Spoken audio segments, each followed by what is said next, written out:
What's going on, y'all? This podcast is brought to you by Modern Roots Life. Modern Roots Life is a Christian-owned and operated company, and it's bringing real health back to its roots. They offer powerful, all-natural health supplements such as beef liver, cod liver oil, beef tallow, magnesium, and mineral-rich salts, all sourced the way God intended. Clean, simple, and from the earth. So whether you're looking to boost your energy, restore mineral balance, or just fuel your family with real nourishment, Modern Roots Life has got you covered. Guys, in this community, we're trying to get healthy in our mind, in our body, in our spirit. So don't neglect your health. If you want more information, check out modernrootslife.com and check the link in my description. You know, people often ask me how they can support me. Well, I think it's pretty cool if you can support me by supporting the people who support me, and you get something in return. And being healthy is a pretty good return.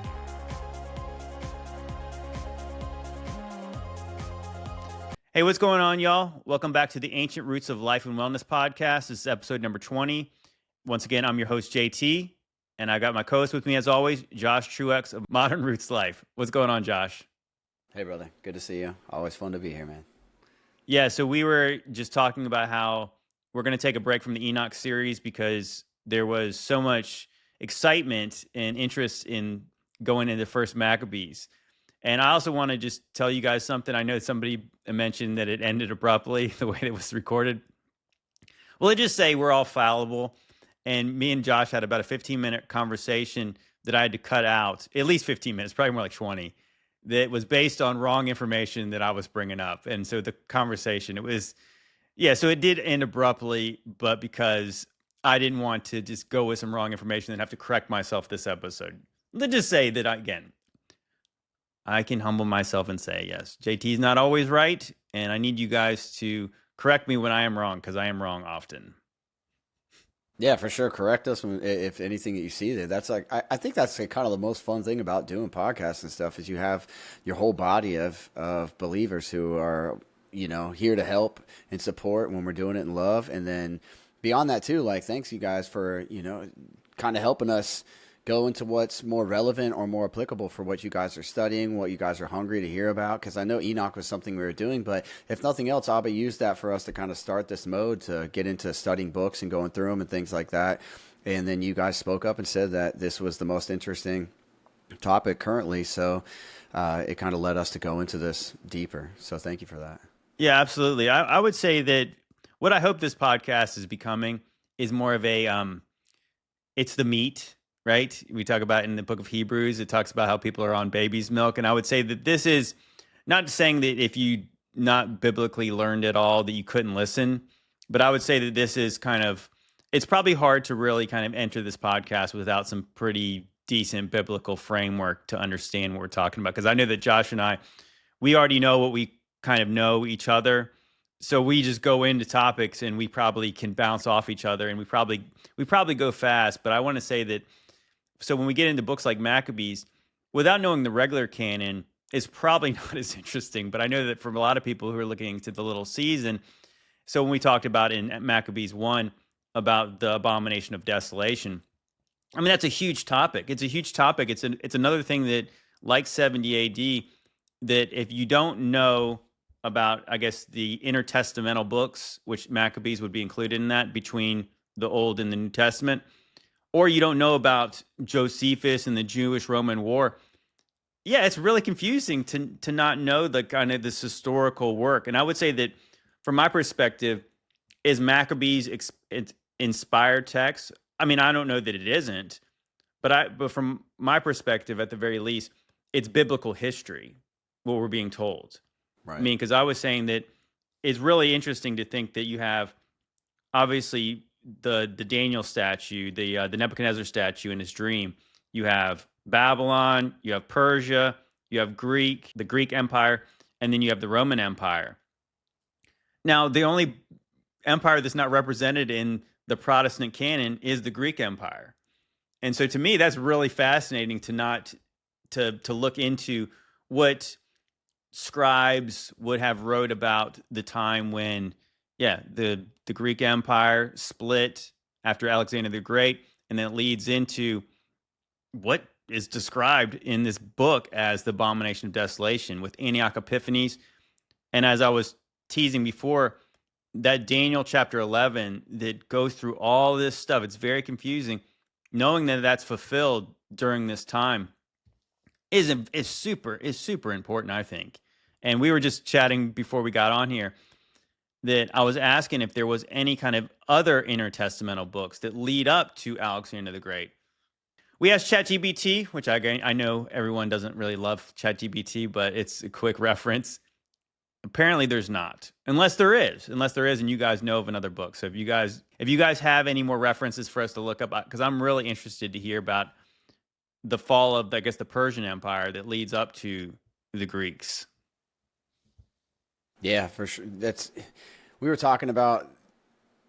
I don't know. I've been having this kind of thought in my head of because when you read the books of Maccabees, it just leads you to believe like it's hard to separate, like you said before we started recording, the two of the Greeks and the Romans, and then it's also it's hard to like what you said, it's really hard to kind of pinpoint things around 70 AD and to actually track these things if you don't have something kind of at least tangible to present to somebody and say like, oh, here's the Abomination of Desolation, here's this, here's that.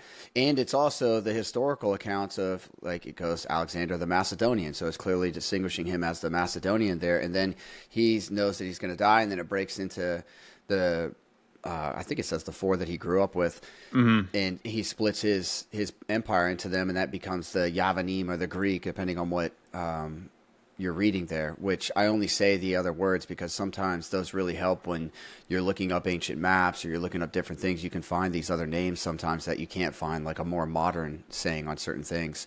But then it just all of a sudden starts talking about the Romans and stuff like that. It kind of just comes into it, which has always made me question, is the Roman like the military and logistical leg of the Greek Empire? Is it the ideology, like the belief system of it? Kind of like you have like Israeli Jews and like Palestinian Jews, you have American Jews. Like it's really a belief system and things like that. I don't know. The Book of the Maccabees has really helped to dissect certain things around kind of connecting this 70 AD little season topic and giving some more meat on it. There was a lot you said there, so I just like kind of like steamrolled my brain and everything too. But yeah, go ahead and continue. Sorry, no, what we were saying before we got recording was that I once read a book about the Roman Empire, and there's not like this huge war between the Greeks and the Romans that begat the Roman Empire. I guess truth be told, when you read about these Babylonian kings, and then eventually you just start reading it, it's like the Bible doesn't talk about like the war between the Romans or the Persians and the Babylonians or the Medes. And so they have their empire. Eventually you just kind of hear about these prophets that are still, kind of under these Persian kings. Kind of what, like in Nehemiah is under, was it Darius? Darius, yeah. And then Cyrus you have like going with rebuilding the second temple, send him over. Which I think is why that you have Trump on the coin with Cyrus in silhouette form, kind of saying the third temple, even though I really believe that that's kind of a mockery of it actually being the second temple. Yeah, for sure. So then you have a new book in intertestamental books. You have the Deuterocanon, you have the Maccabees. So it doesn't talk about the fall of the Persian Empire. You're immediately start with Alexander the Great. And maybe from the perspective of, the people in Israel, it's like it doesn't really matter about how it happened, but they're under new management. So then eventually you get to the books of the New Testament, the Gospel, and then it starts right off with, this was the year of Caesar Augustus, who we're told is the first emperor of Rome, right when Christ was born. So that's interesting. Of course, that timing is really interesting, is that you have what we're told is the beginning of the Roman Empire, or not really the beginning, but the first emperor of Rome is in charge when Christ is born. But when I read a book about the Romans and their start of their empire, Julius Caesar is kind of like the unofficial first emperor of Rome. And it doesn't really talk about a big battle between the Romans and the Greeks. but the Romans eventually just are the empire. And what I think is obvious to everybody is that the Romans seem to have a very shared culture to the Greeks, and they are either trying to emulate them or they were kind of the same people. Because that's what's interesting is like if you look at the pantheon of gods in Rome and the Greeks, it's exactly the same. Some of the names are slightly different, but I mean, they have a almost identical. Even when we talk about like the architecture, it's Greco-Roman. It's the same. It's the same buildings. And also, Greece is a place, but that's not a people, because even Alexander the Great is called like Alexander the Macedonian. So there was all these different kind of tribes and city-states in Greece, and then eventually it was Alexander the Great, or maybe it was his dad before him. What was his name? Was it Harold or something like that? I think it might even mention in the beginning of Maccabees. But he united all the city-states of Philip. He united all the city-states of Greece to fight against the Persians. And then you kind of get into like, that fictional movie, The 300, as I mentioned, that apes off the real story of Gideon. Obviously they really did, the Greeks really did fight the Persians. Now, does that story actually real? Probably not. It's another Hercules. Yeah, I believe it is. But yeah, obviously there was a war between the Persians and the Greeks. And it is history that the Persian empires, Xerxes, isn't it interesting? Artaxerxes and Xerxes. I want to say that Xerxes is the name of the Persian king in the Book of Esther. Is that the same god king Xerxes from the movie The 300? In Esther? Mm-hmm. Yeah, I think it's a different in some different translation. He's got Xerxes a different name. Persia the first. Mm-hmm. Yeah. So is that Xerxes from the 300, the movie? Yeah, it says his Hebrew name is given as Ahasuerus, which most scholars equate with Xerxes. Yeah, that's pretty interesting. Mm-hmm. Yeah. So, anyways, all that being said, it maybe is difficult to see, and from the perspective of, let's just say somebody like John in the Book of Revelation, when he's talking about all these kings of this empire, like, could there be some kind of crossover between whose empire, who is the king of what empire? Yeah. You know what I mean? It's funny how ChatGPT now is like learned certain things that I put into it, because it's like over here it was talking about just temples and columns. It's funny because you were like reading it as I was reading it. It was saying the same thing. Greco-Roman. The architecture is indistinguishable in most cases. Their gods are basically the same, just renamed. So it's like the pantheon is exactly the same, just with a different setup of names. They have very similar kind of like stories, abilities, things like that. And then it says mainstream history puts classical Greek 400s to 300s BC before Imperial Rome of 100 BC to 400s AD. But if we subtract centuries, like your 700-year shift idea, I remembered that from like the other conversation I had.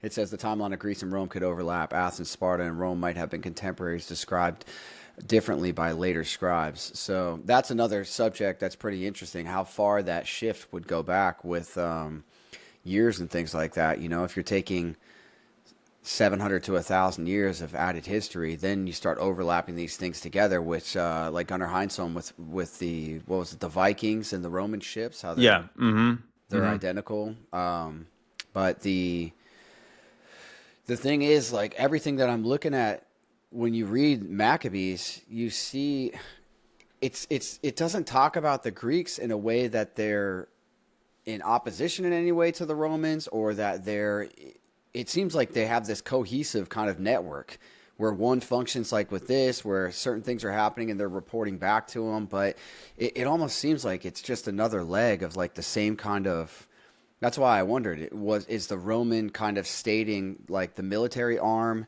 and kind of the political arm of it, and then the Greeks would be like the actual nations of it. So it's more of like a belief and an ideology plus like certain things that were put into place.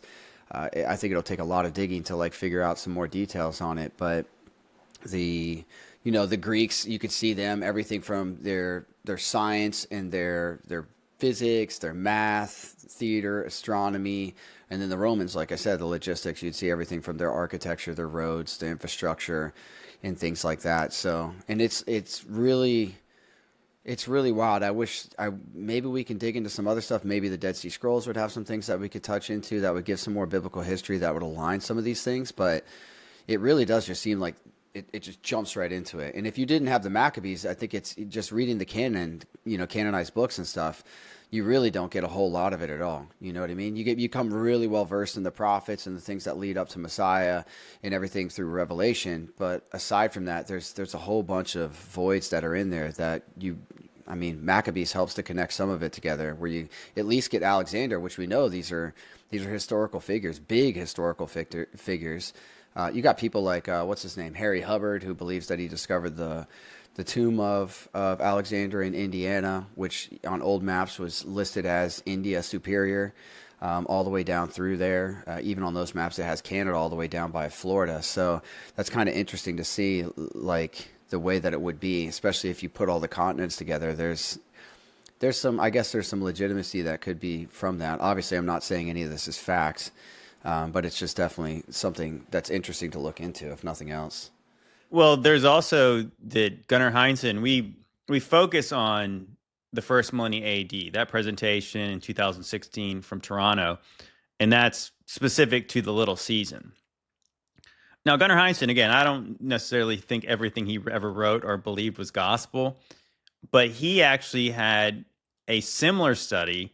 If you pay attention, close attention to the very first presentation that we shared with Paul and I, he actually references an older work that he had, because he was saying that the BC timeline is jacked up.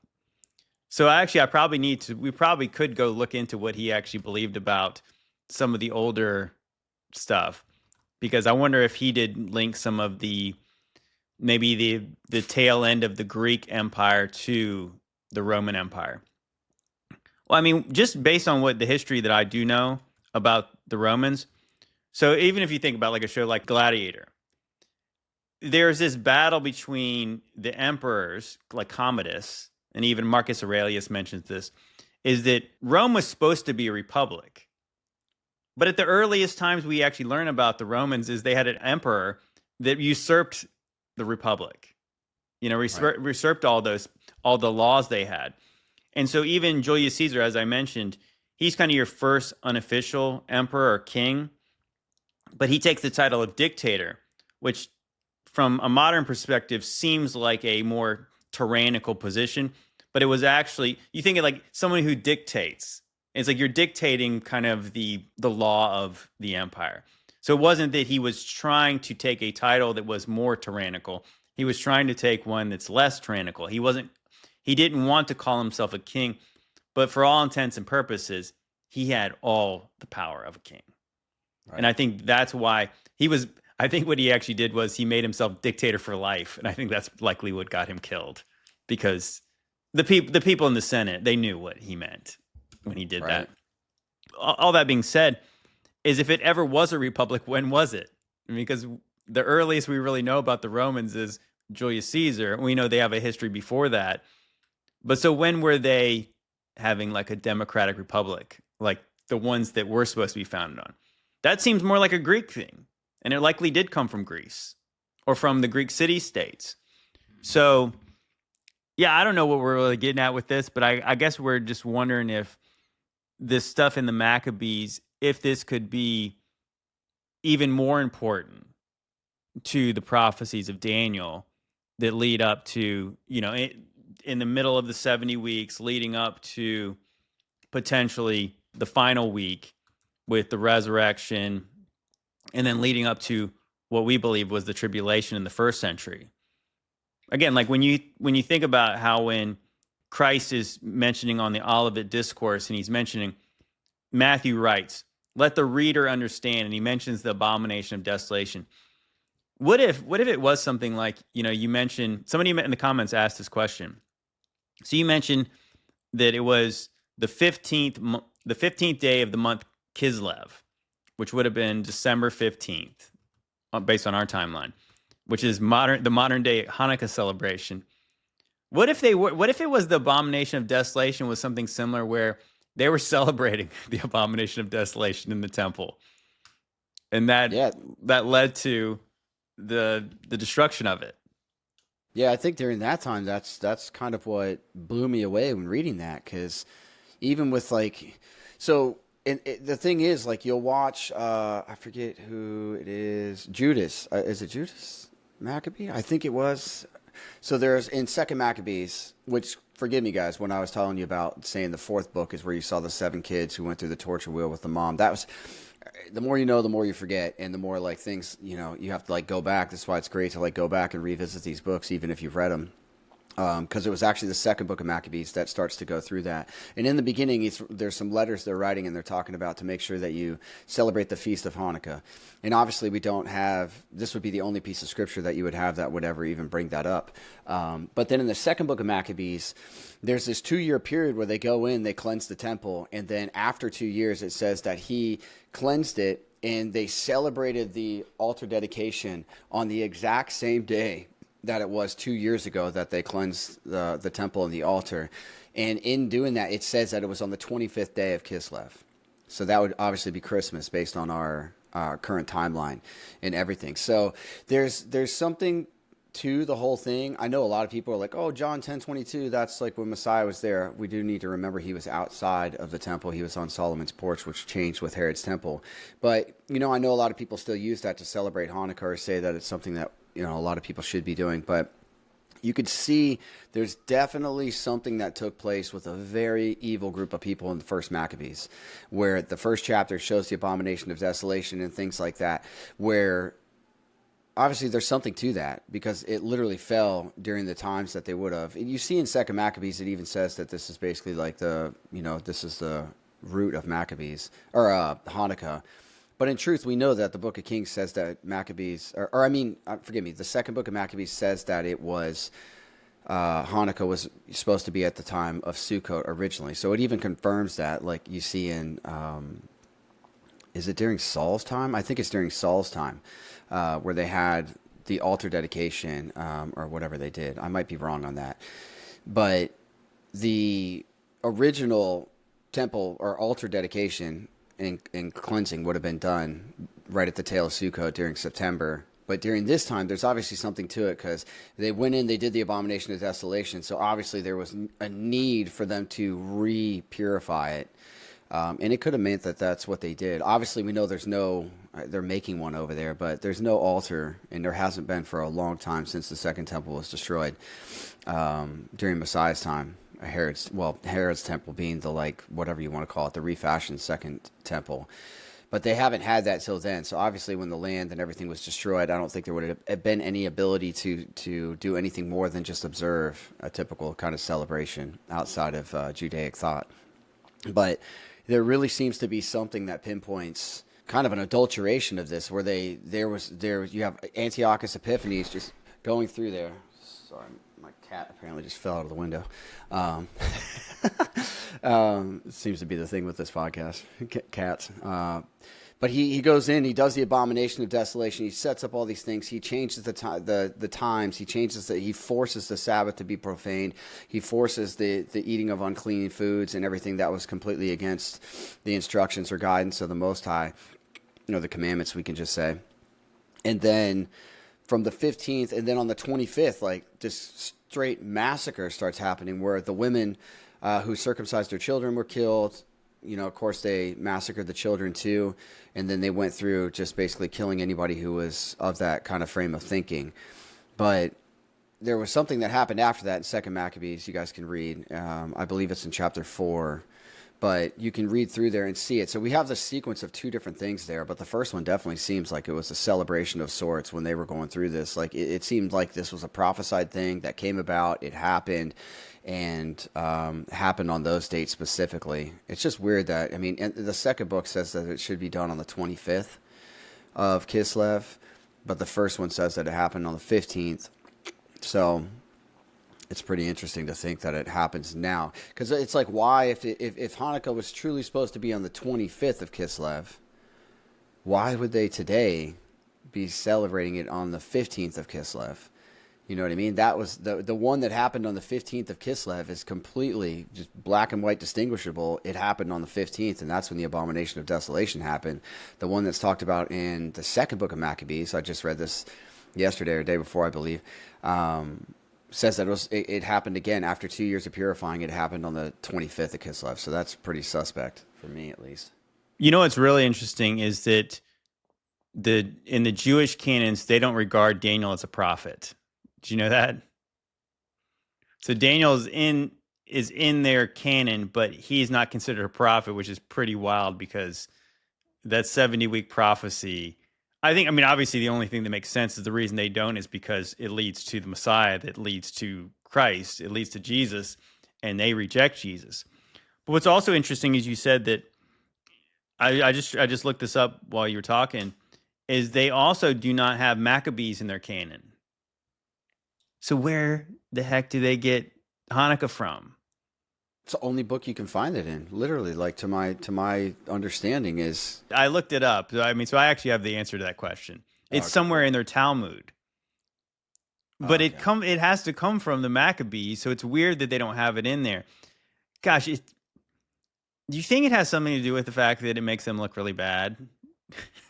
You know what I mean? Like that like the story of Antiochus Epiphanes is what we were mentioning, was that these priests and these people in Jerusalem wanted the Gentile customs in their temple, right? So it's not like that it's necessarily just some rogue Greek faction who wants to take over the Hebrews temple. It's that they welcomed it in first, right? And as we mentioned before, that God has this pattern of giving people what they want and then letting it destroy them later when it's not him. So that's pretty interesting, yeah, that they don't include Maccabees. And it says right here, like I'm going through, like reading it, trying to figure out where they get it, because it's in the second Talmud, Tractate Shabbat 21b is in the Babylonian Talmud. It's literally called Babylonian Talmud, which is very interesting. But, and I'm like, well, where do they pull the 15th of Kislev from? And it's straight from the Book of Maccabees. There's nothing in the Talmud to show it. And that's what's crazy to me is what I just said before, is that the original Hanukkah day that they're celebrating, the 15th of Kislev, regardless of where you care about that falls on the Gregorian calendar currently, the 15th of Kislev is not when it was rededicated in the second book of Maccabees after all of this slaughter and everything and the abominations happened. It was the 25th, clear as day. But what they are celebrating on their calendar is the 15th of Kislev. Oh, well, it's saying... Oh, wait. So it's saying... But that's why Hanukkah starts on the 25th of Kislev each year? The redirection date. Oh, okay. So 2 Maccabees 10:5 adds to the temple is purified and rededicated on the 25th of Kislev. So they are celebrating it on...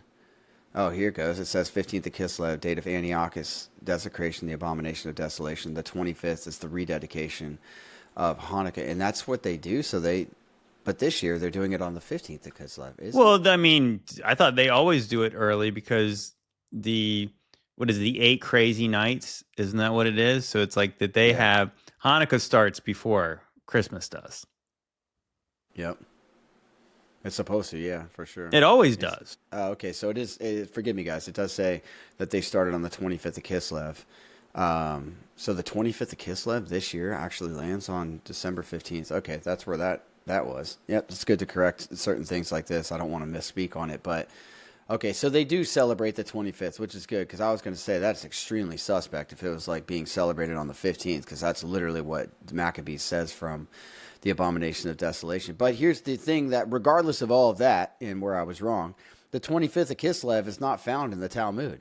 You know, it's right. So they, like JT was saying, they have to, even though they have it in their Talmud for the Hanukkah celebration, which we know the Talmud is basically a commentary on the Torah, so to speak, and the 25th of Kislev, where they pull their date from, is out of the Maccabees, which is really interesting. You know, how do you even have that if you're not subscribing to that book? You verify that that's the date you guys should be celebrating it on, but you don't subscribe to the actual Book of Maccabees, because it would bring into question all the things that so many Christians would just, if there was millions of Christians around the world reading that book and just saw verbatim that abomination of desolation, there would be all these gears turning in their head to just immediately start, at least questioning certain things and going, why is this written here? And what does this mean? Is this historical? Is this something we should actually be able to pay attention to?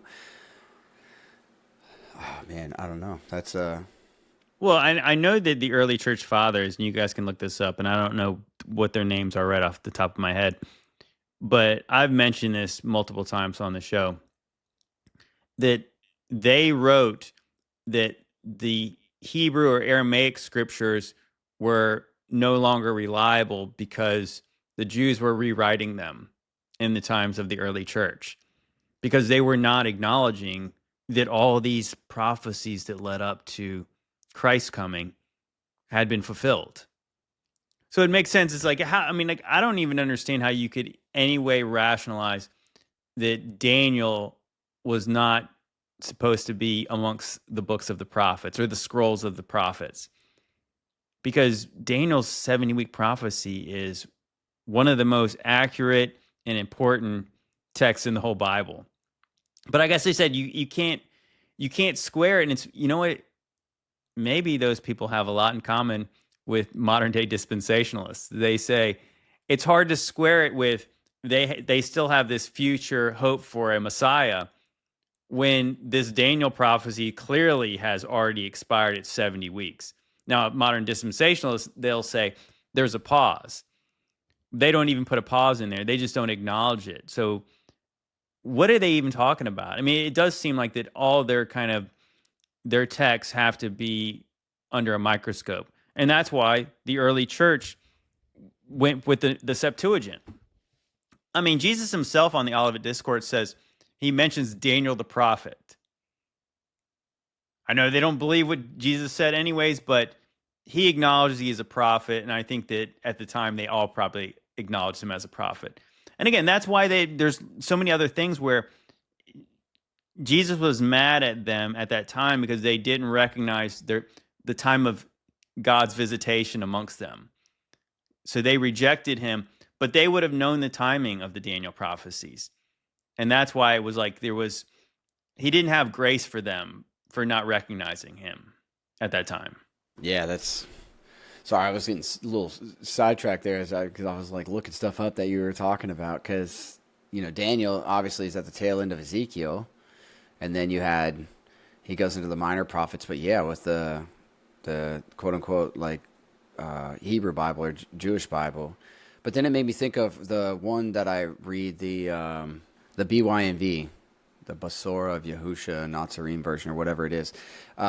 It has that is supposedly a chronological order of just the books. And it has Daniel at the very end before the Gospels. Isn't that interesting? Wait, who considers it at the very end? Lou White says he does the BYNV is it's a canon, and he doesn't have any of the other books or anything in there, but he just has the 66 books, and he says that he has them in chronological order, and he has Daniel at the very end, and then it goes right into Matthew, Mark. Now, who's that guy? Lou White, which is interesting because if you say Luite, it's like Levite, Luite, like in the Hebrew. So I don't know if that's his real name or anything, but he's a big guy in like the Torah community and stuff that gets into a lot of the kind of, he has a lot of memes and stuff that go around, but he did a translation. He was actually kind of like a Paul. He was raised by the Jesuits and came up in all of their stuff. So he has kind of that inside information from certain things that he says he applies to it, but he put the chronological order of everything, and it just hit me as you were talking. I'm like, wait a minute, didn't you have Lou White have that in there? And sure enough, his is at the very end, right before the Gospels, which is like, man, that kind of makes sense in a way, doesn't it? Not really though, because that's almost a secular take on the Book of Daniel. Is because I know I mentioned my buddy Postmodern mentions like the critical scholarship that kind of from the secular point of view, they put Daniel after when it was actually written because it fulfills prophecy, and so it can't be that accurate. So therefore, it's had to be written after the times of Alexander the Great in the Greek Empire. Oh, the writings, yeah, of it, yeah. I was But just so it's saying the same thing where like the secular scholarship says, oh, well, the book of Mark and, these different gospels, they have to be written after 70 AD because how could it be so accurate about the Jewish-Roman War? Well, because it's Holy Spirit inspired. It's prophecy. It was predicting something that would happen. And so people with no faith, they say this could not possibly have been written before. Otherwise, it would be, you know what I mean? It would, because they're just like, Yeah. it's too suspect that it's written before. But we believe that it's the Holy Spirit inspired word of God, and these prophets were speaking for God. Yeah, only thing I said on there, you're correct. Like, all that makes total sense on what you're saying. I was just thinking if you like inserted Maccabees after Daniel, and then went from like what Daniel was saying to Maccabees, just in like a prophetic kind of way. Well, you Just to could, think, but you do have the book of Ezra and Nehemiah, like those have to go, or Nehemiah then Ezra, because they lead up to the rebuilding of the temple. Because you can't have yeah, the desecration of the temple in the times of the Greeks if there's no temple.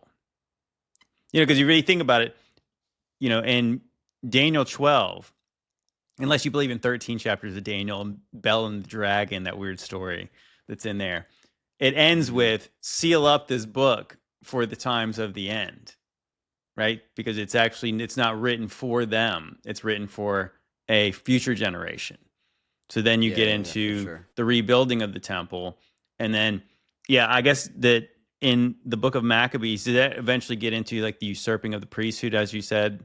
How you have like the different people, the priesthood changes hands. And that leads Yeah, probably into the Gospels where the Pharisees, the Sadducees, the scribes are wicked men. yeah. I guess what I just to kind of refine my statement, I guess they would be like parallel if you were putting them on a sequence and stuff like that. You would be able to like go like this and connect them across, and then go into the Gospels like from here. But yeah, definitely on like actual historical dating, it would have had, Ezra and things like that would have had to have come after with it, like what was going on for sure. I was just thinking of how he put it there. It's kind of like those books, I guess, just are talking about stuff in the Gospels, but I guess every one of them are doing that talk in the Gospels, because especially like Isaiah is quoted more than anything for good reason, because so many of the things talking about Messiah were right there, especially like 53 and things like that. But Yeah, Isaiah probably makes more prophecies about the Messiah than anyone else. And that's why likely why that what Jesus goes into the temple and he pulls out the scroll of Isaiah and he reads it and yep, he says, "This day this has been fulfilled." yeah, awesome. Yeah, I got one quick thing to say. I have I don't want to be like disrespectful, but I have like one gripe, like in the book of Ezekiel. I'm just like, when you get to the end of Ezekiel, that's got to be probably one of the hardest parts of the Bible for me to actually read. You know, when you get into like the dimensions of the temple, it's almost like that needs to be its own book, because it's like you read through genealogies, dimensions of things. God's telling people to build things, the Old Testament law and the Levitical law. And then it's like you kind of get into a lot of really interesting stuff. And then Ezekiel's a great book. And then you get to the end and it's like all dimensions and different rooms of the temple and all the kind Right. of the intricate things. So I'm like, that is, so by then you're kind of already checked out of doing that kind of stuff, right? And then so by the time you read Ezekiel, you're like, "Ugh, this is, I'm like, because I'm still on my chronological study. So I finished Ezekiel. But I will say this, that I do feel like I got a stronger handle on what that temple represents in the book of Ezekiel. I think it's just a spiritual temple. It's not meant to be, it was never meant to be a physical temple. If you look at it, God is telling Ezekiel at the very beginning, before he tells him about this temple, he's basically saying, tell this so they can be ashamed. hmm It's like, because they're not going to ever get this temple. And then Yep. if you actually look at it, there's I forget what is it. Is it Ezekiel? Maybe I should look this up. It's talking about this river that flows from this temple. You know what I'm talking about? The temple, Yep. and it's got these healing waters. But yeah, obviously it mentions, we were talking about that some people would say, oh, this has got to be a millennial reign temple then. It's like, yeah, but there's sacrifices and stuff. It's even getting kind of detailed about the sacrifices and stuff like that. So it doesn't seem like that they would be going back to animal sacrifices after the Messiah showed up. Yeah, what does it say? So Ezekiel 43, it says, Son of man, describe the temple to the house of Israel, that they may be ashamed of their iniquities, and let them measure the pattern. And then they are ashamed of all they have done, and make known to them the design of the temple and its arrangement, and its exits and entrances, and its design and its ordinances, in all forms of the laws. So he's like telling them, like, just tell them so they'll be ashamed of themselves. And then, yeah, you go into, where does it say? Yeah, if you go into Ezekiel 47, it says, and then he brought back the door of the temple, and there was water flowing from under the threshold of the temple toward the east, and for the front of the temple faced east. The water was flowing from under the right side of the temple, south of the altar. He brought me out by the way of the north gate, and led me around the outside to the outer gateway that faces east. And there was water running on the right side. And there was a man went out to the east with a line in his hand and measured 1,000 cubits and brought me there through the waters. And the waters came up to my ankles. Again he measured 1,000 and brought me through the waters. The waters came up to my knees. Again he measured 1,000 and brought me through the water and came up to my waist. Again he measured 1,000, and it was the river that I could not cross, and the water was too deep. The water which one must swim, a river that could not be crossed. He said, Son of man, have you seen this? Then he brought me and returned to me the bank of the river. And when I returned, there along the bank of the river was very many trees on each side. Then he said, this water flows toward the eastern region and goes into the valley and enters the sea. When it reaches the sea, its waters are healed. And it shall be that every living thing that moves wherever the river goes will live. And there will be a great multitude of fish because of the waters go there, for they will be healed, and everything will live wherever the river goes. It shall be that fishermen will stand by them from En-Gedi to En-Gilaim. They will be places for spreading of nets. Their fish will be of the same kinds of fish of the great sea, exceedingly many. But its swamps and marshes will not be healed. They will be given over to the salt. And on the bank of the river and on the side that will grow all kinds of trees used for food, and their leaves will not wither, and their fruit shall not fail. They will bear fruit every month because the water flows from the sanctuary. Their fruit will be food, and their leaves for medicine. And so I think what that's saying is that's all spiritual concepts. What it's saying is just think about when Jesus meets the fishermen, right? He meets Peter, John, and James. And he's like, you're going to be fishers of men, right? That's not a coincidence. That's what he's talking about. So like their nets, so what does he do when he first meets them? He says, they're not catching any fish, cast your nets on the other side. And then there's so many fish, they can't even pull them all up, right? Tears their nets. And so the other analogy is that you have these trees that are going to bear good fruit, and the fruit's never going to fail. That's how we know who are one of ours, who are our brothers, right? That they bear good fruit. So I think the whole concept is, that the temple is Christ, right? That the water is going to flow from him, living waters. Remember, he mentions to the woman at the well, if you knew who I was, you would ask me for a drink, and then you'd never be thirsty again. So you have these living, healing waters. You have fish. That's what we are. We're obviously that they're going out to be fishers of men. They're going to be laborers. They're going to be catching so many fish they can't even hold. The nets can't even contain them. So many of them. And then this living waters will sprout up trees who will bear good fruit. Trees are indicative of people all through Scripture too. So not always, but it is something that is symbolized as humans too. Well, yeah, and just think about it, how it goes, where then you eventually have the parables of the wicked tenants, is that the king wants fruit, or the master of this vineyard wants fruit. The people who were there were not providing good fruit, so then he gets rid of them, and then he gives it to a nation that will be more fruitful than them. I think that's what this temple is indicative of, and it was never going to be a physical temple. And I actually did look it up. I looked it up. What did the early church fathers say about it? There's not one of them who believed it was going to be a physical temple. Not one. So yeah, I mean, if it was talking about any kind of physical temple, it would have been like the spiritual, like New Jerusalem kind of thing, like that, like being in. It almost seems like you could maybe like put that as like tree of life, and then kind of things like that, where you have stuff like that. But it doesn't. It really doesn't seem like a literal building of an actual physical that would be here with us.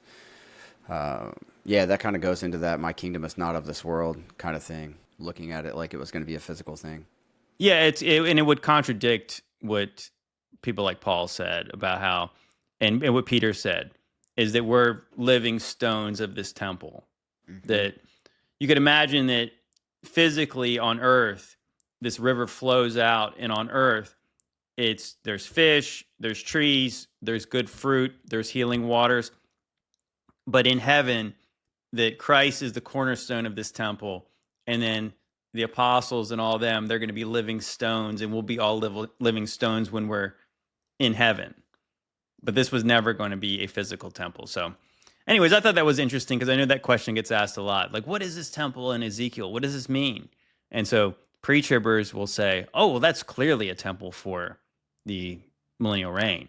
And so it hasn't been built yet. So there is at least 1/3 temple, but no, that's not historical. That's not a historical position of the church. And also it makes no sense with scripture. So anyways, you want to get into the Maccabees study? Do we want to read through the first book past the first chapter, or do we want to just continue with the second book and reading from there? Well, you tell me what's more interesting. You tell me where we want to go, because from what I remember, the first Maccabees chapter 1 was really interesting, and then eventually kind of trails off into something else that I didn't find very compelling. So if it's not interesting to this study, then we can go to second Maccabees.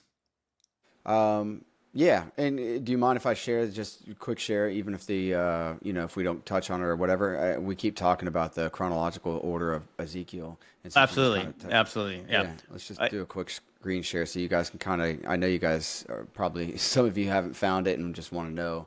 But first, Josh, why don't you tell us about Modern Roots Life? Hey guys, Modern Roots Life. It's our faith-based company. We've been off and on doing different things in the industry for the last 20 years. I shouldn't say off and on. We've been on doing things in shifting throughout places in the industry. And where we've ended up now is we built a strong product line that is one you can trust in. We try and go back to the roots. That's what Modern Roots Life is, teaching people to live in this modern world by going back to the roots. It's a full-based ministry. We do everything lab tested. We want to have a product line that has no synthetics, no fillers, everything that you guys can trust. You don't have to worry about anything. It's all ordered in importance of budget, or in order of budget and importance, I should say. And we built the product line to be everything that is food-based. The only things that we have outside of that would be like salts, like magnesium, and our high mineral sea salt, things of that nature. But everything that we do, we offer free coaching, free consults, so you don't have to worry about getting your questions answered. If you have anything from the product line or Modern Roots Life itself, or just something along the way that you didn't get answered in your health journey, we're here to answer those questions, guide you along the way. We have coaching chats where there's, I think, over 700 people in there now that are just sharing different ideas and methods and stuff that they're using currently, so you can bounce ideas off other believers in there. We also have the protocol is free. I think it's mid 30 pages. I'm about to redo it. Just same information, but in a easier to read format. That's more of like a streamlined ebook.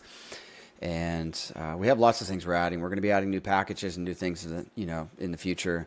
But for now, we're really focused on helping everybody get educated and then providing a product line that if you've seen products that you're used to or other ones that you may have not seen or be familiar with, they're all there, and you can trust that they're not going to have anything that you guys wouldn't want. If scripturally clean is important to you, everything on there is quote unquote scripturally clean, as well as we have, like I said, the holistic world is filled with synthetics and fillers, and ours are completely free of fillers and synthetics, as well as everything being lab tested. So please check us out, guys, and we're here to help. Thank you.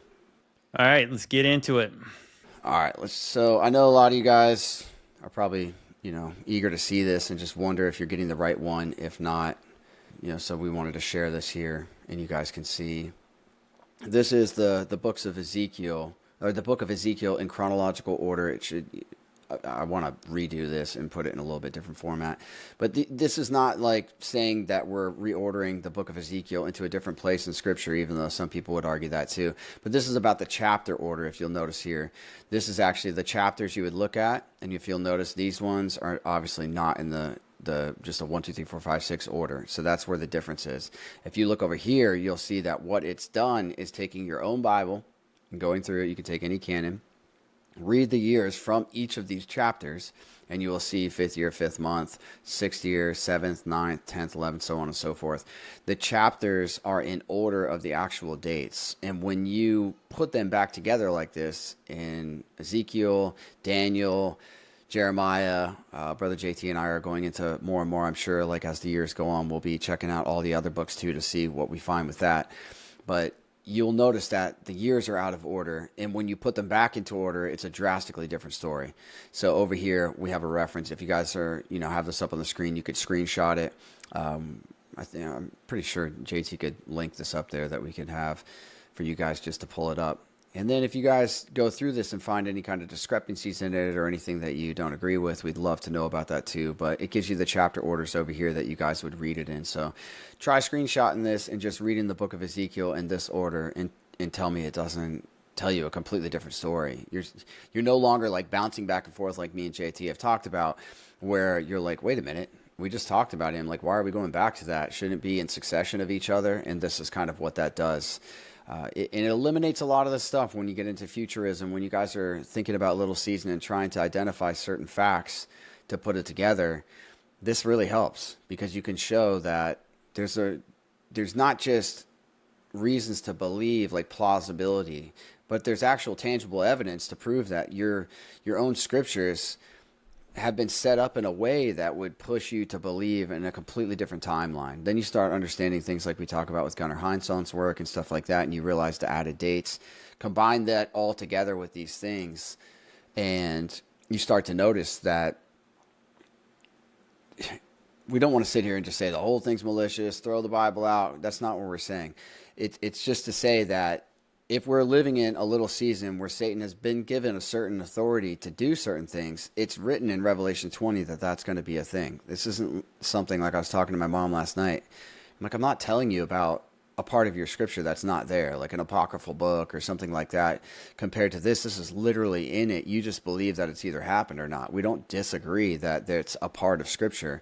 So when you have these kind of things, you can see that, yes, there's evidence to support the idea that they not only did these things in the reordering of history, but they can even change the things that we depend on the most in Scripture to reorder them, so that way you could look at it in a way. One, it makes it really confusing, so then you end up cherry picking like crazy.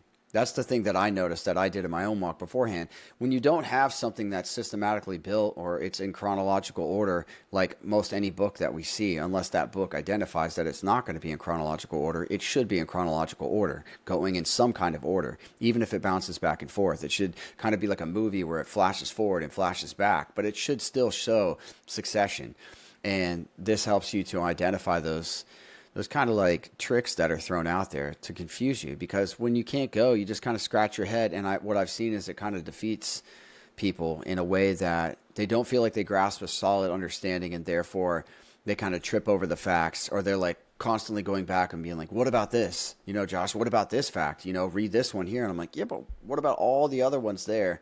So share this with anybody that, is looking into this, as well as yourself. Read the book of Ezekiel in this order and see how much light it brings to the story. It takes away a lot of these things that Brother JT was just talking about, where you're looking at things and seeing, like, even my mom, she did not debate me at all. She still questions this theory, but she did not debate me at all that the temple after Messiah should no longer have sacrifices, especially when Daniel 9:27 straight up tells you that he would end oblations in the middle of the week. They would cease. So these are good ones for your fellow brothers and sisters out there who believe in Messiah, believe in things like that, and helps them to understand. Because I think when somebody can accept the fact that we've all been duped and that there's no question in that, then you start to put your guard down.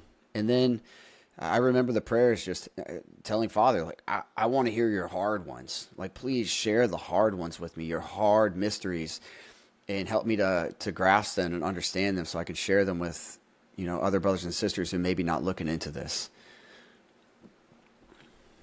But, and we're going to do more like this. This is one that somebody else had pre-formatted. I didn't save the other ones for Daniel, but I do have another one. If anybody wants to write in, or you could just send an email if Brother JT puts this one up. But if you guys are looking for the Book of Daniel one, you could just shoot an email over to info@modernrootslife.com, and I can send you the graphic for it. No problem. But yeah, to your point, Josh, I would just say this might be a situation where it's a study to show yourself approved. Because I would say that you probably are like me, that the first couple times reading through the Bible, you didn't notice it was out of order. But the more you learn the scriptures, you realize that it was.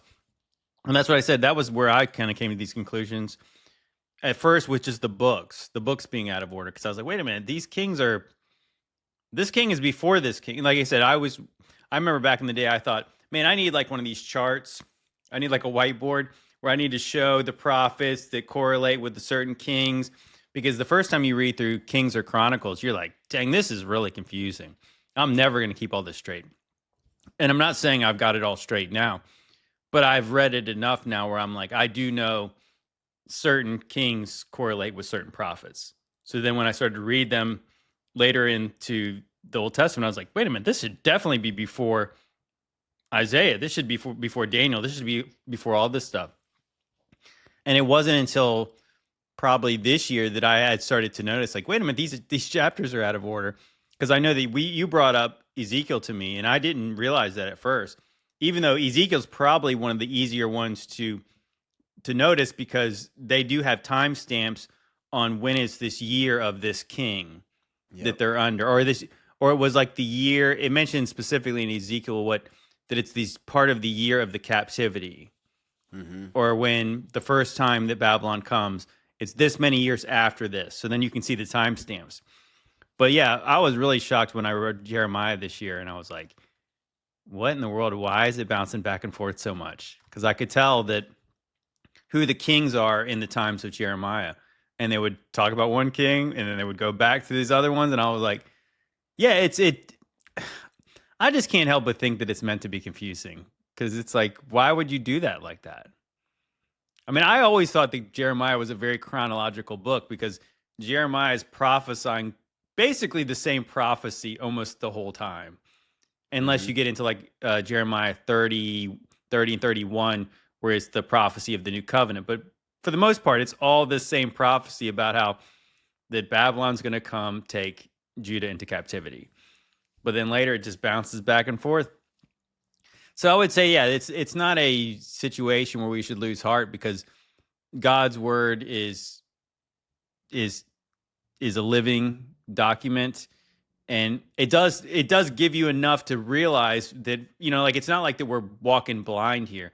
You can actually read it and tell that it's out of order without somebody else having to put it back in order for you. But that is good to have a sheet like that to reference, so you can see.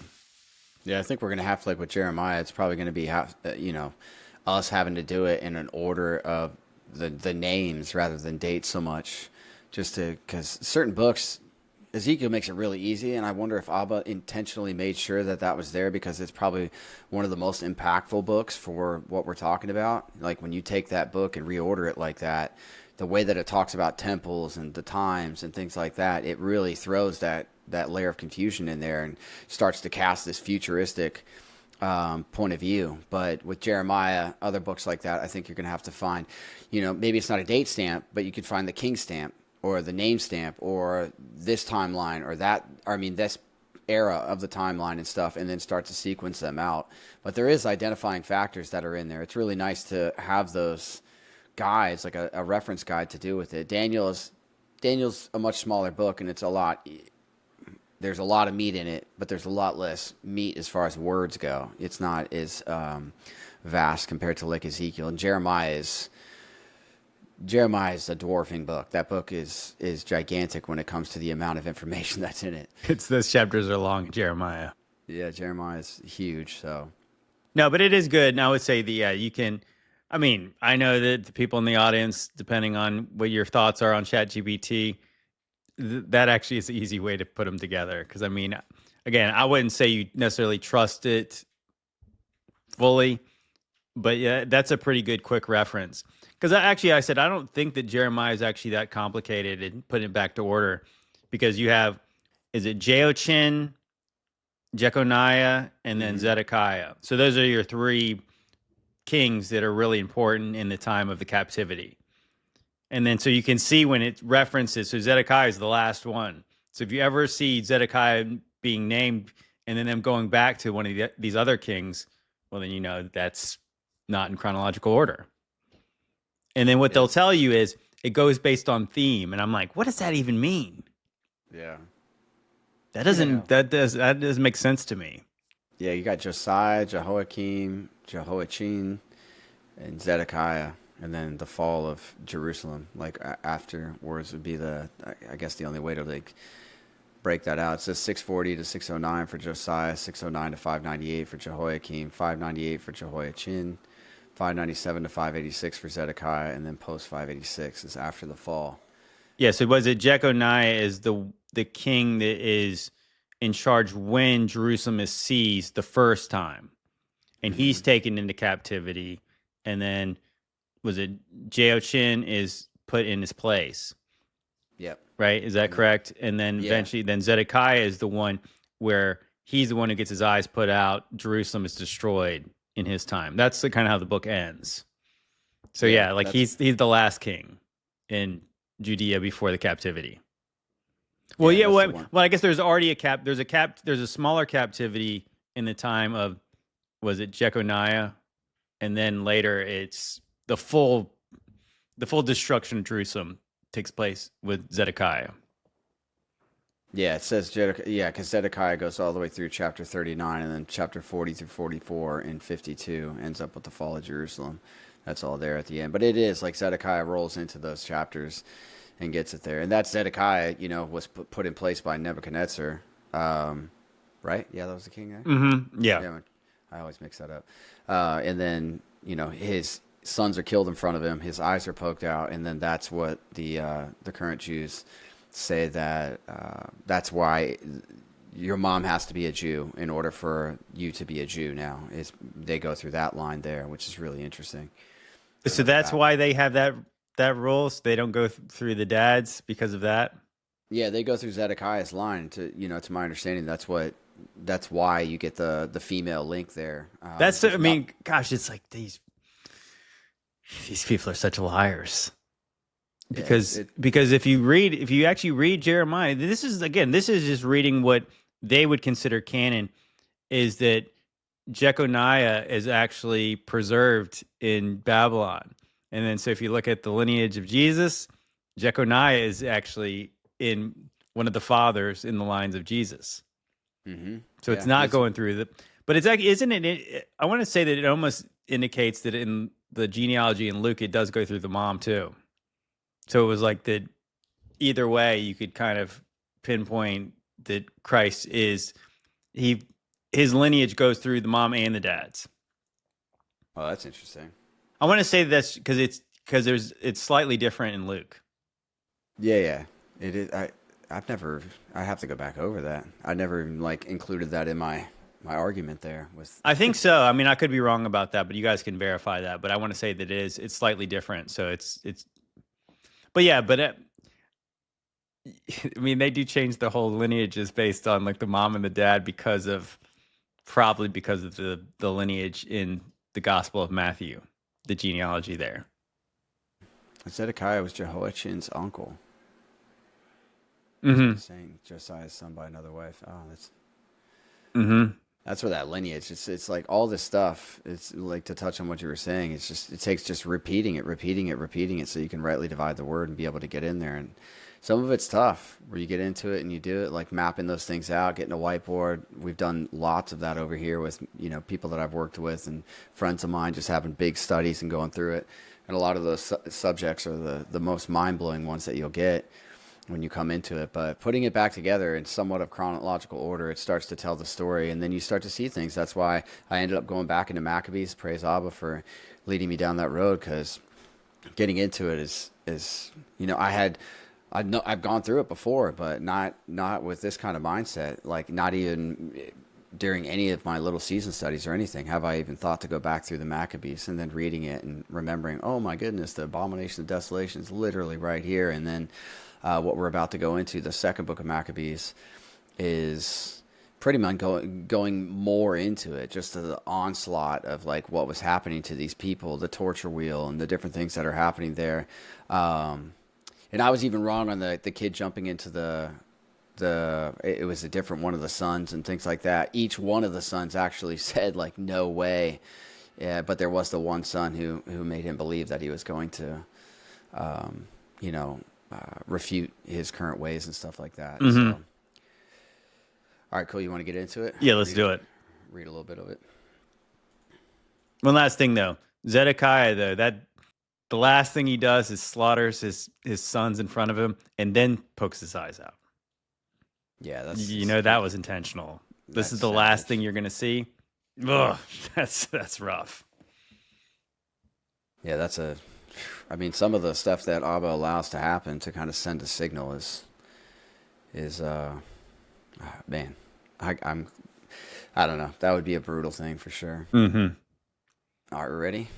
So this is the second book of Maccabees. We're going a little bit more into it. Like Brother JT said, the first book of Maccabees goes through it. There's a lot of detailed information in the beginning, and then it pretty much just goes through. It kind of reminds me of like a Judges or a Kings or Chronicles, kind of in a way where it's going through like the ups and downs. You know, you have a judge. It's kind of more like Judges, where the people were kind of oppressed at that time. They were dealing with a lot of struggles and everything, and then you had these judges stepping up to go back and like fight against it, and you saw that with Maccabees. And this book goes into the usurping of the priesthood and different things that you can literally see. One thing that we're going to touch on that's pretty mind-blowing is where one of them you'll see here, after that happens with the usurping of the priesthood and wrongfully taking it, he even made them wear, some say just a hat, but most of the translations say that he made them wear a Greek hat.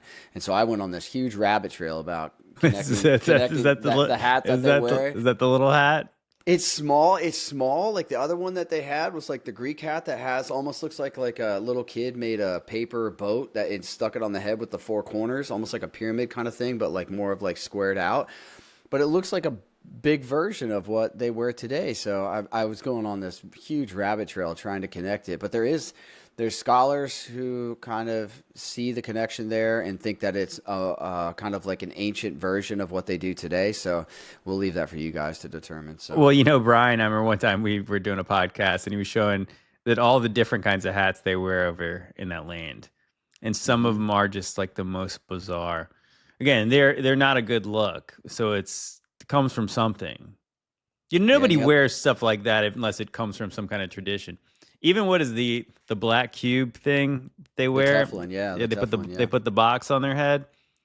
I mean, that's got to come from like Saturn or something. I don't know what. It's literally the cube. I mean, the way that they wear it there is like the same thing you see in the Mecca, and that's why I wonder. It's like, is it the square that's on Saturn, and you can see all the shapes inside of a yeah, square? I think so.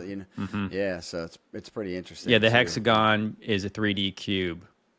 Yeah, and then so if you think about the star, the seal of Solomon, not the Star of David, it's a sigil. And it's got a hexagon in it. And so they're connected. I think so. I mean, all right. So chapter 1, the Jews in Jerusalem and in the land of Judea send greetings to their kindred, the Jews in Egypt, and wish them true peace.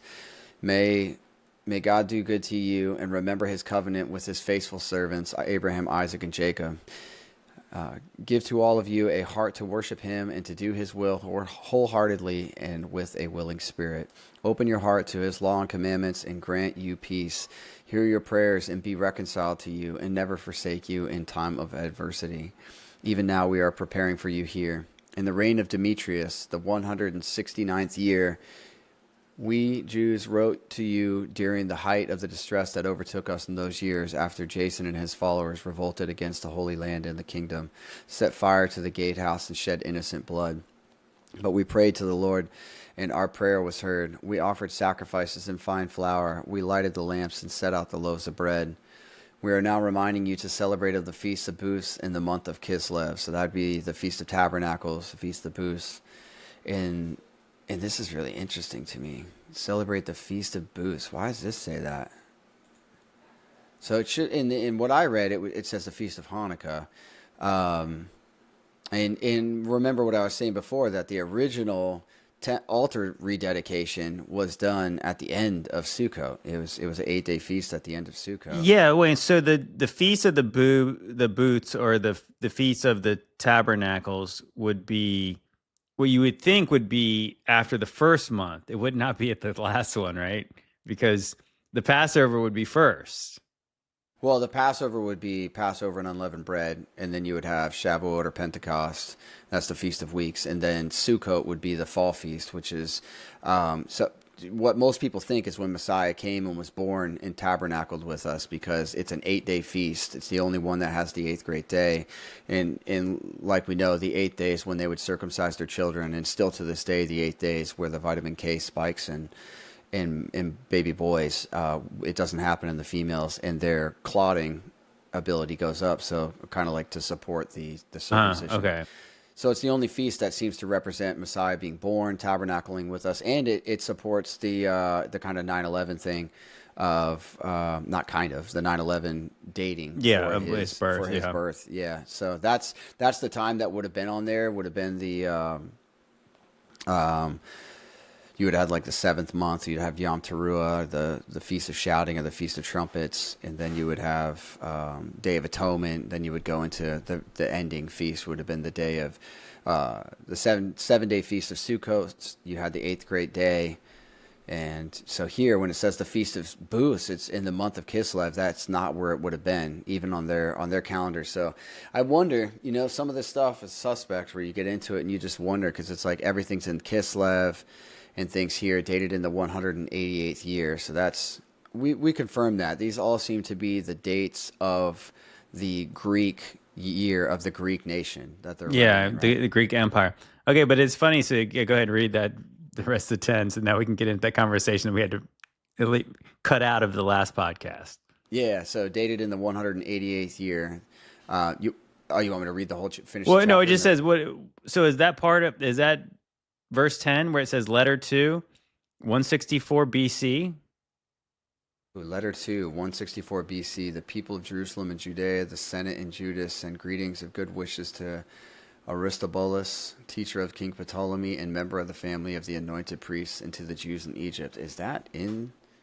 I know. I mean, because that's what we were. So literally, that's what we were talking about. So last week we talked about that. Year 145 is when the Abomination of Desolation was set up. And I thought it was mentioning 145 was mentioning BC. But what it was actually doing was talking about the 145th year of, I guess, Greek rule. Now if that's actually in the original manuscript, that actually mentions 164 BC, that's what I said I had a problem with, because I was like, wait a minute. They would not have been going by Anno Domini chronology back then. So what year does the manuscript say? Because I made that point. I said, I've talked about this before. I think it's really unusual that the Bible, I mean, from our perspective anyways, the Bible never mentions a year ever. It doesn't mention years. It mentions years of kings and kings' rule. Mm-hmm. So this is unusual that it would mention a modern date. It's really wild, because in my other version here, it doesn't. Do I have my other set over here? I don't think I have it in here. I used to have my other one in here. I don't know. Is it right here? No. But that's it does say the people of Jerusalem and in Judah. Yep. And the council, it says council here, in Yehuda, send greetings and health to Aristobulus, the king of Ptolemy. But it doesn't say. It says in the 188th year, in 8th year, which would have been here, right? The 80 in the 8th year. So there's that. But then this completely omits anything that's right here that says this part right here, letter 2. So I guess this is just them dating this. I don't know where they get this dating. Yeah, that must be a modern, like almost a footnote in there. Yeah, it's got to be. Well, that would make more sense, because again, I would have a problem with if it's written in the original manuscript. Yeah, because if you saw it in there, then we could actually deep dive some of that stuff. But here it just looks like it should be in parentheses to say that it's there. Like that. Yeah. All right, so to the Jews in Egypt. Since we have been saved by God from great dangers, we give him great thanks, as befits those who fought against the king. For it was God who drove out those who fought against the holy city. When their leader arrived in Persia with his seemingly irresistible army, they were cut to pieces in the temple of the goddess Nene. That's almost like Nenea. Is that almost through like this. Inanna? Is that a same goddess? I Yeah, wonder. I wonder. Yeah, it's almost like an anagram, isn't it? Oh, it could be. Through deceitful stratagem employed by Nenea's priests, on the pretext of marrying the goddess, Antiochus with his friends had come to the place to get its great treasuries as a dowry. When the priests of Nenea's temple had displayed the treasures, and Antiochus with a few attendants had come inside the wall of the temple precincts, the priests locked the temple as soon as he entered.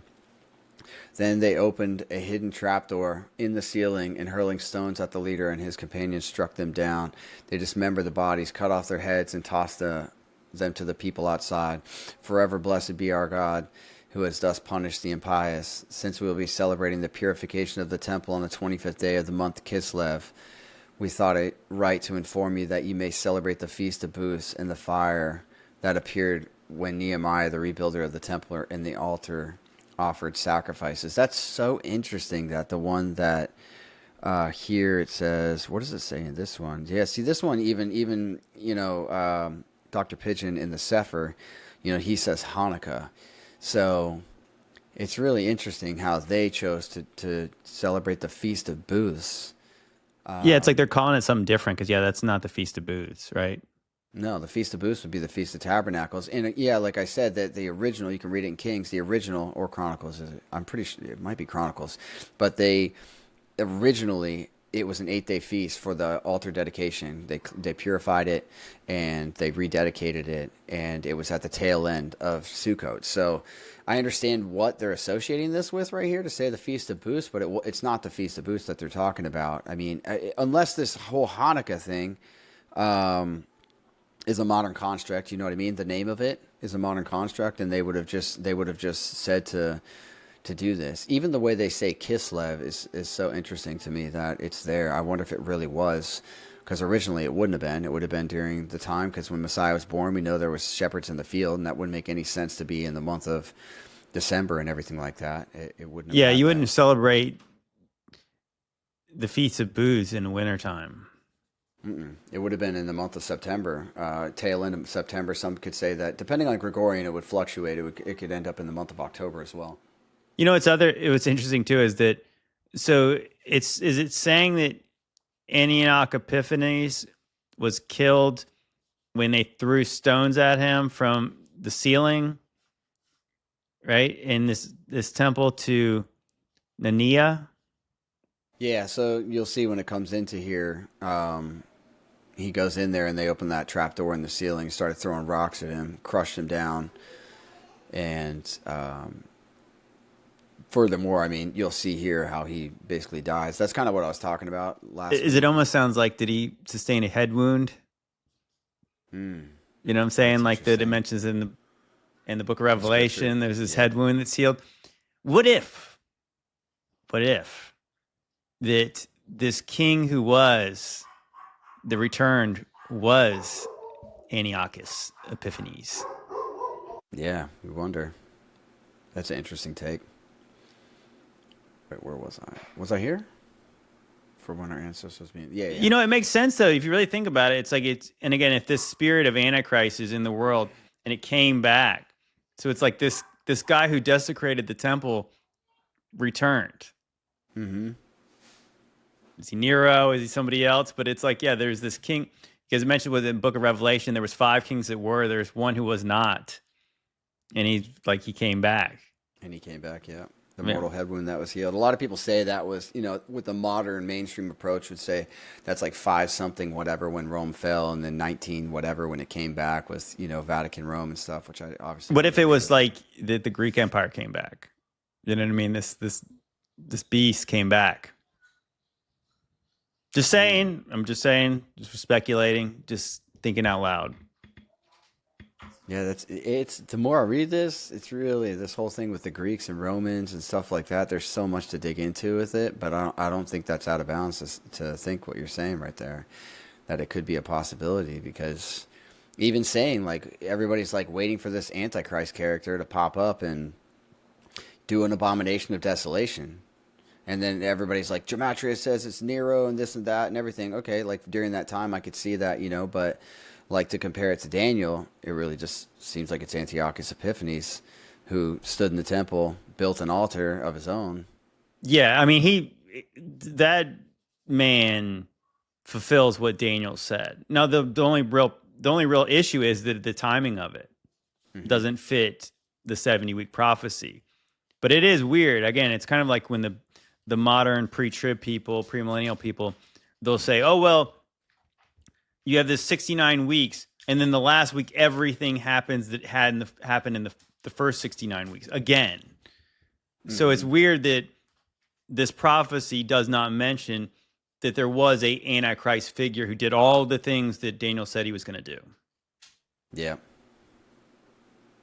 I mean, it's, of course, for anybody who believes what we believe, it is bizarre to think that way. But I think when you have things like this, like we're reading, it gives you like tangible evidence to say, no, that was here. And then you can start extrapolating the data and actually find out better fits for certain things like that. But that's why really this is awesome that we're going into this, because I was telling you, JT, just like going into these things, the more and more I'm like watching the succession of events here and thinking how much this seems like it leads right into the Messiah's coming, just like Daniel would, and then kind of going into the things that were prophesied that would lead up to, the quote unquote day of the Lord or day of Yah, whichever way you go. So you want to continue? Yeah, please do. All right. For when our ancestors were being led into captivity in Persia, devout priests at the time took some fire from the altar and hid it secretly in the hollow of a dry cistern, making sure that the place would be unknown to anyone. Many years later, when it pleased God, Nehemiah, commissioned by the king of Persia, sent the descendants of the priests who had hidden the fire to look for it. When they informed us that they could not find any fire, but only a thick liquid, he ordered them to scoop up some out and bring it. After the material for the sacrifices had been prepared, Nehemiah ordered the priests to sprinkle the wood on what lay on it with liquid. This was done, and when at length the sun, which had been clouded over, began to shine, a great fire blazed up, so that everyone marveled. While the sacrifice was being burned, the priests recited a prayer, and all present joined in with them. All present. Jonathan led, and the rest responded with Nehemiah. The prayer was as follows: Lord, Lord God, creator of all things, awesome and strong, just and merciful, the only King and benefactor, who alone are gracious, just, almighty, and eternal, Israel's Savior from all evil, who chose our ancestors and sanctified them. Accept this sacrifice on behalf of all of your people, Israel, and guard and sanctify your portion. Gather together our scattered people. Free those who are slaves among the Gentiles. Look kindly on those who are despised and detested. Let the Gentiles know that you are God. Punish those who lord it over us. In their arrogance oppress us. Plant your people in your holy place, as Moses said. Then the priests sang hymns.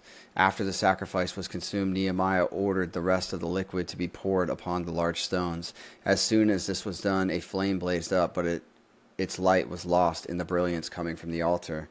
When the event became known to the king of the Persians, the king of the Persians was told that in the very place where the exiled priests had hidden the fire, a liquid was found with which Nehemiah and his people had burned the sacrifices. The king, after verifying the fact, fenced the place off and declared it sacred. To those whom the king favored, he distributed many benefits he received.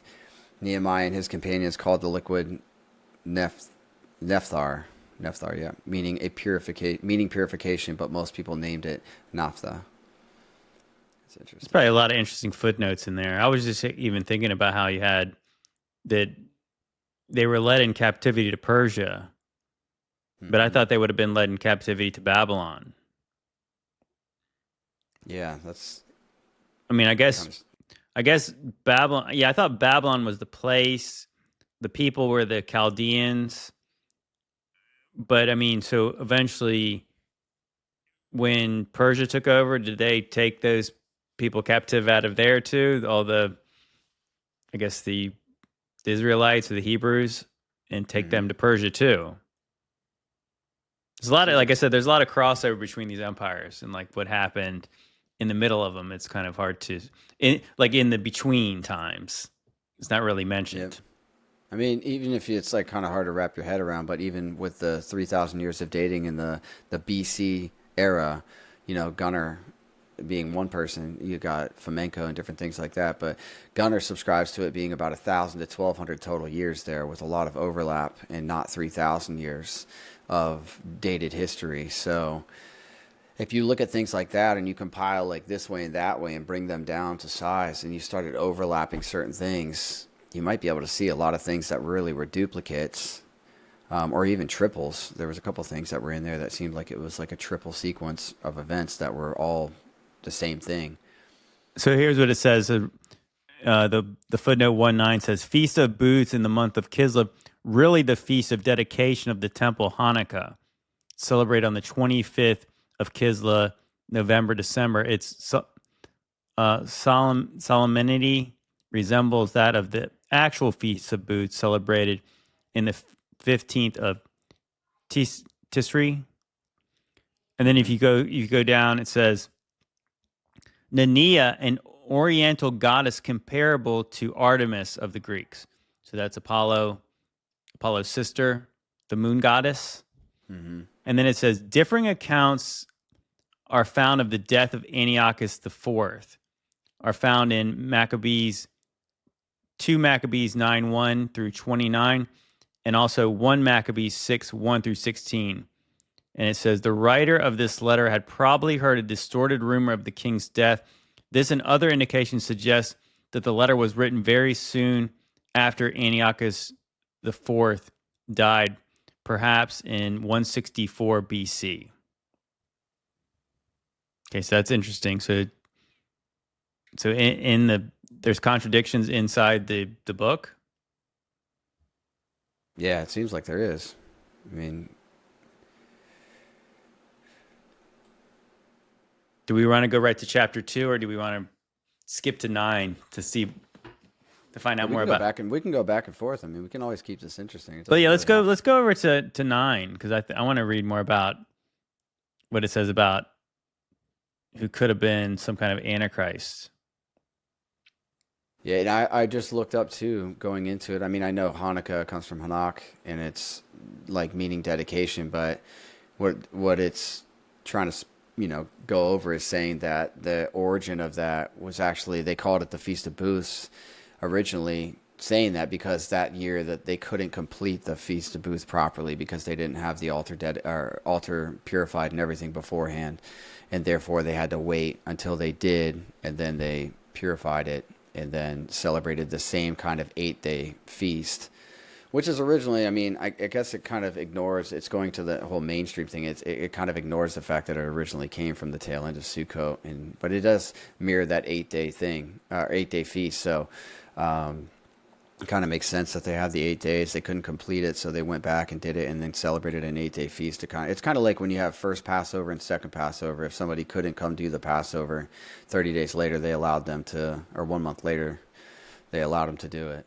Mm-hmm. All right. So we got chapter 9 here. About that time, let me get it over here where I can see it better. About that time, Antiochus retreated in disgrace from the region of Persia. He had entered the city called Persepolis and attempted to rob the temple and gain control of the city. Thereupon the people had swift recourse to arms, and Antiochus' force were routed, so that in the end Antiochus was put to flight by the people of that region and forced to beat a shameful retreat. On his arrival in Ecbatana, he learned what had happened to Nicanor and to Timothy's forces. Overcome with anger, he planned to make the Jews suffer for the injury done by those who had put him to flight. Therefore, he ordered his charioteer to drive without stopping until he finished the journey. Yet the condemnation of heaven rode with him, because he said in his arrogance, I will make Jerusalem the common graveyard of the Jews as soon as I arrive there. So the all-seeing Lord, the God of Israel, struck him down with an incurable and invisible blow. For scarcely he uttered those words when he was seized with excruciating pains in his bowels and sharp internal torment. This is where I said that it sounded like last week, where it sounded like he would melt it away. Mm-hmm. A fit punishment for him who had tortured the bowels of others with many barbarous torments. Far from giving up in his insolence, he was all the more filled with arrogance. Breathing fire in his rage against the Jews, he gave orders to drive even faster. As a result, he hurtled from the speeding chariot, and every part of his body was racked by the violent fall. Thus he who previously, in his superhuman presumption, thought he could command the waves of the sea and imagined he could weigh the mountaintops in his scales, was now thrown to the ground and had to be carried on a litter, clearly manifesting to all the power of God. The body of this impious man swarmed with worms, and while he was still alive in hideous torments, his flesh rotted off, so that the entire army was sickened by the stench of his corruption. Shortly before he had thought that he could reach the stars of heaven, and now no one could endure to transport the man because of his intolerable stench. At last, broken in spirit, he began to give up his excessive arrogance and to gain some understanding under the scourge of God, for he was racked with pain unceasingly. This kind of reminds me of the fallen angels. Yeah, yeah. I mean, it almost makes me seem like the Lucifer, right? Yeah, he wanted to exalt himself up to the heavens. Mm-hmm. When he could no longer bear his own stench, he said, "It is right to be subject to God and not to think one's mortal self equal to God." Then the vile man vowed to him who would never again show him mercy, the sovereign Lord, that the holy city towards which he had been hurrying with the intention of leveling it to the ground and making it a common graveyard, he would now set free. That the Jews whom he had judged would not be worthy of burial, not even worthy of burial, but fit only to be thrown out with their children, to be eaten by vultures and wild animals, all of them he would make equal to the Athenians. That he would adorn with the finest offerings the holy temple which he had previously despoiled, restore all the sacred vessels many times over, and provide from his own revenues the expenses required for the sacrifices. Besides all this, he would become a Jew himself and visit every inhabited place to proclaim the power of God. But since his sufferings were not lessened, for God's judgment had come upon him, he lost hope for himself and wrote the following letter to the Jews in the form of supplication. It reads thus: "To the worthy Jewish citizens, Antiochus, king and general, sends hearty greetings and best wishes for their health and prosperity. If you and your children are well and your affairs are going as you wish, I thank God very much, for my hopes are in heaven. Now that I am ill, I recall an affection of your esteem and goodwill. On returning from the regions of Persia, I fell victim to a troublesome illness, so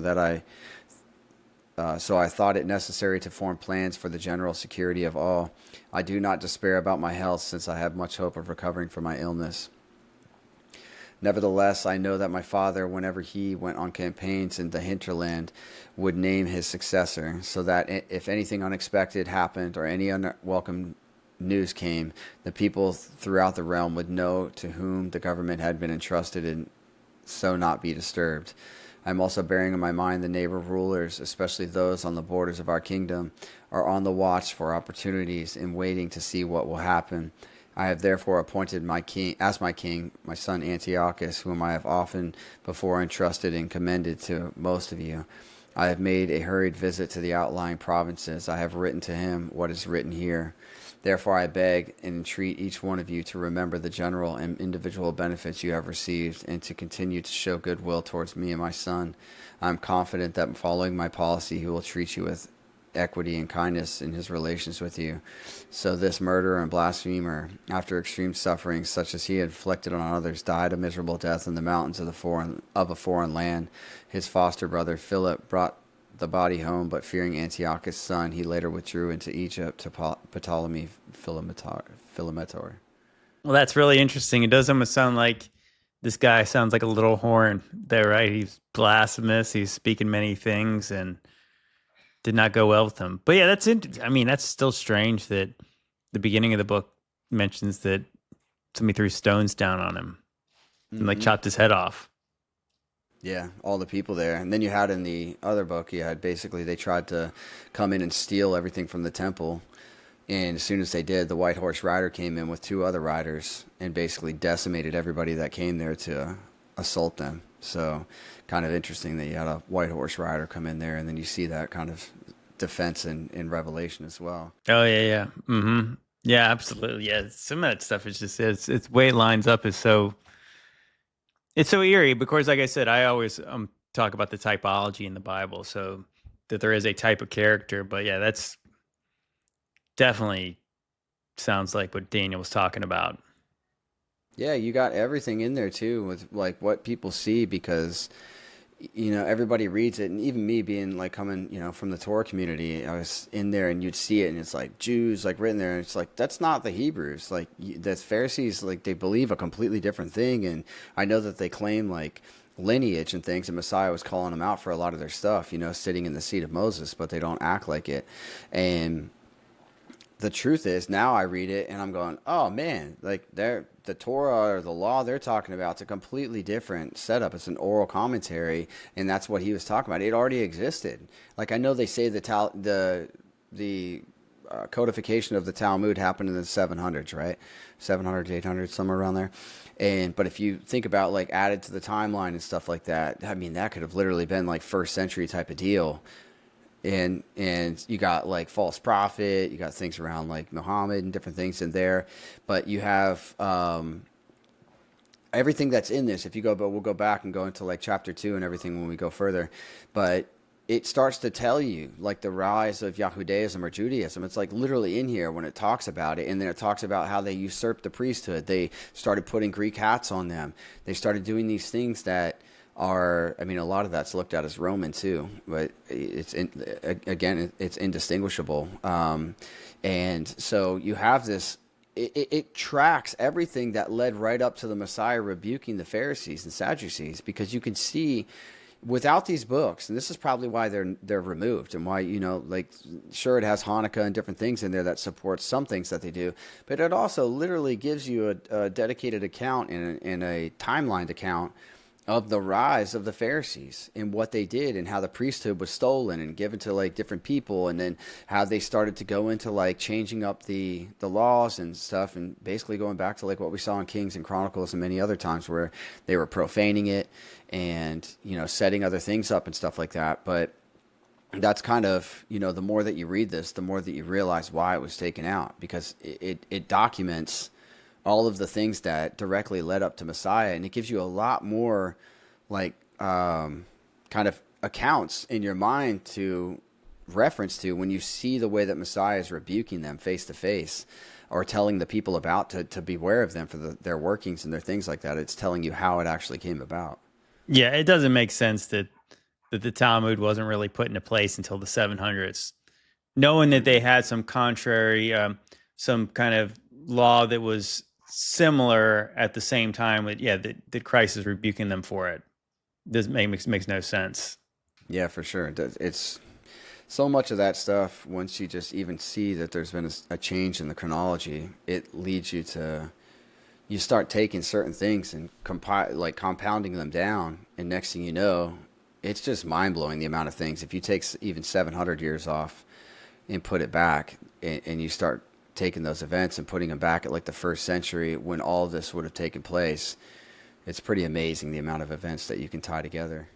Yeah, absolutely. You want to just leave it there today? We can come back in and we'll go back to start with chapter 2 next week. Yeah, for sure. It was great. I mean, this is cool because like I like going through this. I like to stay humble and stuff. So obviously from last week when I was saying certain things that I read in here and realized this was the second book of Maccabees, not the fourth book where these things happen, we can go back into chapter 2. It starts to go into the 7 children and the mom, and the different things that really led up to Antiochus here dying the way that he did, and Abba giving him no mercy, just like the fallen angels. But also like the things that we're saying about Hanukkah, like reading through this and going through it, like talking with you, Brother JT, and hearing your guys' comments helps to correct things, to making sure that our dates for Kislev and stuff like that, like this is all important for us to kind of put a stamp to this and actually bring it all together. So I'm really, really happy that we have these things to correct us when we do have kind of little errors. And by all means, please continue to correct us if you guys see anything. It helps us to guide the study better. Absolutely. And yeah, I feel like that this study, if anything, it's encouraging me to do a little more homework on the Greeks, because I think, I need to sharpen up my Greek in beginning of Roman history. So I'm gonna do that. I'm gonna continue to read and stuff, and that's what I'm hoping to. Yeah, these studies again, like iron sharpens iron. So the more that this is a different rabbit hole, and it's something I've been meaning to do for a while. So I encourage you guys to come on this journey with me. And if you guys, if you guys pick up some stuff sooner than us, please let us know in the comments, and please let us know if there's anything else you guys got any questions or what you guys want us to talk about. But anyways, y'all, once again, if you want to support this podcast, please check out Modern Roots Life. We'll see you next time. Love you guys. God bless. Love you guys. Thank you.